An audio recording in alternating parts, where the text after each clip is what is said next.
Y voy a recordar una frase de Stalin que dijo en Yalta, cuando alguien le mencionó a Pío XII, dijo: ¿cuántas divisiones tiene el Papa?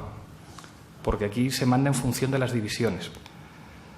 Entonces podríamos decir que el problema de Tsipras es que es un traidor, que no tiene a lo mejor la misma convicción que usted. O sea, imagínese que el problema es que usted tiene unas convicciones morales mucho más elevadas que las de Tsipras. Usted no se arrodillaría ante los poderes europeos y Tsipras, en cambio, es cobarde, es traidor, es débil. Yo creo que la política no se explica así. O sea, creo que Tsipras, Varoufakis y yo y cualquiera sabemos que efectivamente recuerda el Tratado de Versalles y esto es peor que los socialdemócratas votando los créditos de guerra, claro que sí. Y esto es, de alguna manera, el triunfo de la razón cínica, que dice: los griegos pueden votar lo que quieran, pero mandamos en otro sitio. Claro, soy perfectamente consciente de eso. Pero es que la alternativa a eso no es una posición moral. Es que no es, digamos, no es boxeo. Cuando eres enormemente débil, la política se libra en un tablero de ajedrez. En un tablero de ajedrez en el que te han hecho trampas, en el que te han quitado las dos torres, un caballo, un alfil y varios peones. Entonces sales a jugar al ajedrez en una situación de enorme debilidad. Y creo que lo que ha hecho el gobierno griego es, tristemente, lo único que podía hacer. Porque la alternativa que tenía el gobierno griego, y que puede ser preciosa, estaremos todos de acuerdo en que implicaba decir: salimos de la eurozona, que es algo que ni siquiera tendría consenso democrático en nuestro país, que es que si preguntamos a los griegos dentro o fuera, los griegos dicen dentro de la eurozona. Y con los instrumentos administrativos de un Estado que son enormemente pequeños. Alguien podría decir: claro, pues esto es que no hay democracia en Europa. Pues claro que no hay democracia en Europa. Y claro que la democracia es incompatible con una moneda única que controla un Banco Central Europeo que no responde a controles democráticos. Si el diagnóstico lo tenemos todos claro. Incluso si alguien me dice: el capitalismo es irreformable y ontológicamente abyecto como sistema de organización de la economía. Pues claro, yo lo sé.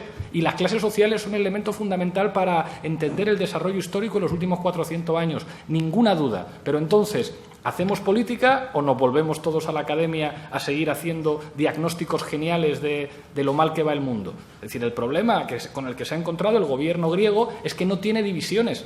Es que calculaban que iba a existir algo parecido a un sentimiento de respeto democrático en la Troika y en los países del Eurogrupo, de que si la mayor parte de los griegos decían apoyamos al gobierno, iban a hacer más concesiones. Y lo que nos hemos encontrado es que los señores que mandan en Europa son antidemócratas, son lo contrario a un demócrata. Sin embargo, tienen medios de comunicación suficientes para que digan: no, no, no, los demócratas son estos. El problema es el populismo, que destruye la democracia y los valores de Occidente, que es lo que dicen y amplifican los medios de comunicación. Pero ¿cuántas divisiones tenemos? Cuando no tenemos divisiones, cuando en política no tienes poder, no tienes nada. En política no cuentan las razones, no cuentan los intelectuales brillantes que te apoyan, no cuenta tu capacidad de diagnóstico en los libros. En la política cuenta el poder.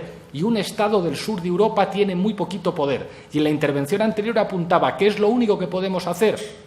Acumular un poquito más de poder administrativo para doblarle el brazo a los socialdemócratas y que giren. Es lo único que podemos hacer. Cuando digo que Podemos triunfará si superamos al Partido Socialista, no estoy planteando un fin que sea precioso. Si no podemos hacer grandes cosas, una reforma fiscal, defender la desprivatización de la sanidad y defender una educación pública. No podemos hacer mucho más. Defendemos lo mismo que defendía la democracia cristiana hace 30 años. Pero en esa partida de ajedrez en la que no tenemos nada, poco más podemos hacer que lo que está encima de la mesa. España un poquito más que Grecia. Si nosotros ganamos, aquí los enemigos fundamentales no van a estar en el Eurogrupo. Van a ser élites locales y a las élites locales les vamos a poder hacer llorar un poquito, mucho más que a los griegos. Pero los límites son enormes. Y si no, quien a lo mejor sí puede hacer cosas es una señora que procede del fascismo y de la extrema derecha, que se llama Marine Le Pen, y no porque piense diferente a nosotros, sino porque vive en un país que tiene armas nucleares y que se llama Francia. Y como Francia diga un referéndum sobre si seguimos en la Unión Europea y salga que no,